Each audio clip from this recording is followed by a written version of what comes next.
सबसे पहले आपको जो है अकाउंटिंग के बारे में आपको बताएंगे, अवगत कराएंगे। और एक्चुअली दो चीज़ प्रक्रिया होती हैं, जैसे कि अगर आपको वीडियो पसंद आए तो आप जरूर सब्सक्राइब करिएगा, लाइक कमेंट्स जरूर करिएगा। तो एक्चुअली आपको हम टैली के बारे में, अभी हम सेमेस्टर 1 के बारे में आपको अवगत कराए हैं। तो एक्चुअली आज मैं आपको बहुत अच्छा चीज़ बताएंगे, जैसे कि अगर आपको अकाउंटिंग करना है तो सबसे पहले आप टैली को ओपन करेंगे और कैसे कार्य करते हैं, तो इसके बारे में हम आपको अवगत करा रहे हैं। जैसे कि दो प्रक्रिया है, यानी जब आप टैली खोलते हैं, यानी जब टैली खोल लेते हैं, कैसे आप टैली खोलेंगे, किस तरह से आपको टैली खोलना है, आपको कार्य करना है। तो सबसे पहले आप अपने पीसी पर जो है, जो टैली का जो आइकॉन्स होते हैं उस पर आप डबल क्लिक करते हैं। जब आप डबल क्लिक करते हैं तो वो प्रोग्राम आपका टैली का जो है ओपन हो जाता है, आ जाता है। जब टैली का जो प्रोग्राम ओपन हो जाता है, आ जाता है, तो उसके बाद आपको करना है क्या, उसमें सबसे पहले देखिए खुलने में जो प्रक्रिया होती है टैली का, कुछ ही समय में टैली आपका ओपन होता है। यानी जब आप डबल क्लिक करते हैं तो टैली जब आपका ओपन होता है, खुलता है, तो उसमें आपको करना क्या है। जब आप उसको ओपन कर लेते हैं तो सबसे पहले Alt+F3 करते हैं। जब आप Alt+F3 करते हैं तो वहां पर आपका क्रिएट ऑप्शन आता है, यानी कंपनी इन्फो। कंपनी इन्फो में एक लिखा रहता है क्रिएट कंपनी। आप क्रिएट कंपनी पे एक बार आप माउस का या तो लेफ्ट बटन क्लिक करते हैं या हैं। जब आप इंटर प्रेस करते हैं तो आपका जो है जो खुलना चाहिए, यानी जिस कंपनी में आपको कार्य करना है, वो स्क्रीन पे आपका जो है वो डायग्राम्स आ जाता है। उस डायग्राम्स में आपको करना है क्या, सबसे पहले आता है नेम, यानी किस कंपनी में आपको कौन सा कंपनी किसका बनाना है, तो वहां पर नेम में आपको टाइप करना होता है। तो एक्चुअली जब आप वहां पर नेम टाइप करते हैं, नेम होता है उसमें, फिर उसके बाद आपका वो स्टेट पूछता है, स्टेट उसमें डालेंगे, फिर उसके बाद आपका पिन कोड होता है, मोबाइल नंबर होता है, फिर आपका वैट होता है, जीएसटी नंबर होता है, और उसके बाद आप उसमें आप डाल सकते हैं, जैसे कि आपका जो प्रक्रिया है वो ईमेल एड्रेस होता है। फिर ईमेल एड्रेस के बाद जो है आप उसको क्या करेंगे, पूरे को आप डेट डालने के बाद पूरे को आप एक्सेप्ट कर लेते हैं। कुछ ही समय में आपका जो टैली जो है एक्सेप्ट कर लेता है। तो जो आपका जो टैली है जब एक्सेप्ट कर लेता है, वह एक्सेप्ट कर लेता है, और एक्सेप्ट करने के बाद अब आपको करना है क्या, ये होने के बाद की कभी भी अगर आपको टैली में अगर आप कंपनी क्रिएट करना चाहते हैं तो सबसे पहले Alt+F3 के माध्यम से ही आप उसको क्रिएट कर सकते हैं।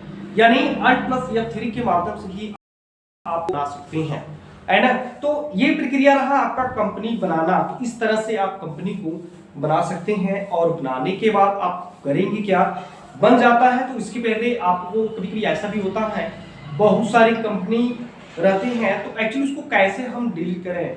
तो डिलीट करने का प्रक्रिया इसके पहले हम वीडियो डाले थे डिलीट करने का जब कंपनी बना लेते हैं तो उसके बाद Alt+F3 करते हैं तो सेलेक्ट ऑप्शन आता है, और सेलेक्ट ऑप्शन में आपका इंटर प्रेस करते हैं, इंटर प्रेस करेंगे यानी Alt+F3, और उसके बाद अल्टर पे आते हैं। अल्टर पे आने के बाद उस कंपनी को सेलेक्ट करके फिर आप इंटर प्रेस करते हैं। तो आप जब इंटर प्रेस करते हैं तो उसके बाद फिर Alt+D करें, यानी कि आपका जो कंपनीज है वो आपके स्क्रीन पे आ जाता है, और फिर उसके बाद Alt+D उसको आप डिलीट कर लेते हैं। तो ये प्रक्रिया रहा आपका डिलीट करने का, और फिर आप करना है क्या, फिर बनाना है, तो वही प्रक्रिया आप उसको अपनाएंगे जो मैं आपको पहले बताया। अब इसके पहले अब करना है क्या, ये बनाने फिर कंपनी बनाए, और कंपनी बनाने के बाद आप इसमें क्या कर सकते हैं। देखिए कंपनी बनाने के बाद आप परचेज करने का काम भी कर सकते हैं, खरीदने का भी काम कर सकते हैं। तो ये सारे चीज आप अकाउंटिंग में कर सकते हैं। सबसे पहले अब करना है क्या आपको, तो आप जब कंपनी बनाने के बाद ये सब कुछ हो जाने के बाद आप सबसे पहले यानी आप लेजर क्रिएट करते हैं, F11 कॉन्फ़िगर से जाते हैं वहाँ पर परचेज ऑर्डर और सेल ऑर्डर, उसके बाद गोडाउन को एस कर लेते हैं, और एस करने के बाद फिर आप लेजर क्रिएट करते हैं, लेजर में आते हैं, लेजर में आप बनाते हैं परचेज, फिर जो पार्टी का नेम होता है फर्स्ट में, और फिर पार्टी का नाम जो डालते हैं पाने वाला और देने वाला। पार्टी का नाम देने के बाद फिर उसको हम एक्सेप्ट कर लेते हैं। एक्सेप्ट करने के बाद फिर प्रक्रिया हम अकाउंटिंग वाउचर में जाते हैं, और अकाउंटिंग वाउचर में दो प्रक्रिया है, यानी नकदी खरीदने के लिए आप F5 का प्रयोग करते हैं, फिर उसके बाद उधारी खरीदने के लिए F9 का प्रयोग करते हैं। सबसे पहले हम F5 प्रेस करेंगे और फिर उसके बाद हमने उसको इंटर प्रेस किया, फिर जो आपको उसमें लेना है वो ले सकते हैं। लेकिन एक चीज और ध्यान देंगे, दो प्रक्रिया है उसमें, अकाउंट इंफॉर्मेशन होता है और एक होता है आपका इन्वेंटरी इंफॉर्मेशन, है ना। तो अकाउंट इंफॉर्मेशन और इन्वेंटरी इंफॉर्मेशन क्या है? तो अकाउंट इंफॉर्मेशन और इन्वेंटरी इंफॉर्मेशन में, यानी जो आपका अकाउंट इंफॉर्मेशन में आप लेजर की जो गणना कर सकते हैं, और इन्वेंटरी मापक की गणना, जैसे मापक में स्टॉक ग्रुप होता है, स्टॉक आइटम होता है, यूनिट ऑफ मेजर होता है। तो स्टॉक ग्रुप में आपने राइस ऑयल साफ आपने ले लिया, फिर आपने unit of measure KG kilogram LT वगैरह, फिर आपने जो स्टॉक ग्रुप, फिर उसके बाद स्टॉक आइटम के संभा है, फिर बैलकुल लक्ष्य, इस तरह से आप लेते हुए फिर उसके बाद आप बाउचर में जाते हैं, एक अकाउंटिंग बाउचर में जाते हैं। सब बनाने के बाद अकाउंटिंग बाउचर में जब जाते हैं तो वहां पर आप F5 प्रेस करेंगे, और F5 जब प्रेस करते हैं तो वहां पर आप खरीदने संबंधी सवाल आपको उपस्थित रहेगा, वहां से आप F5 करेंगे, फिर उसके बाद F5 करेंगे, फिर आप उसके बाद इंटर प्रेस करते हैं, फिर इंटर प्रेस करते हैं, फिर स्पेस करते हैं, फिर जो आपको लेना है वो ले सकते हैं, फिर आप स्पेस करेंगे, फिर इंटर प्रेस करेंगे। तो ये प्रक्रिया इस तरह से आप लेते जाएंगे, उसको एक्सेप्ट करते जाएंगे।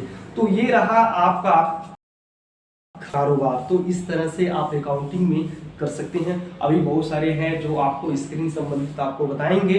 तो अगर ये वीडियो अगर आपको पसंद आया तो इसको सब्सक्राइब, और वीडियो आपके पास पहुंच जाएगा।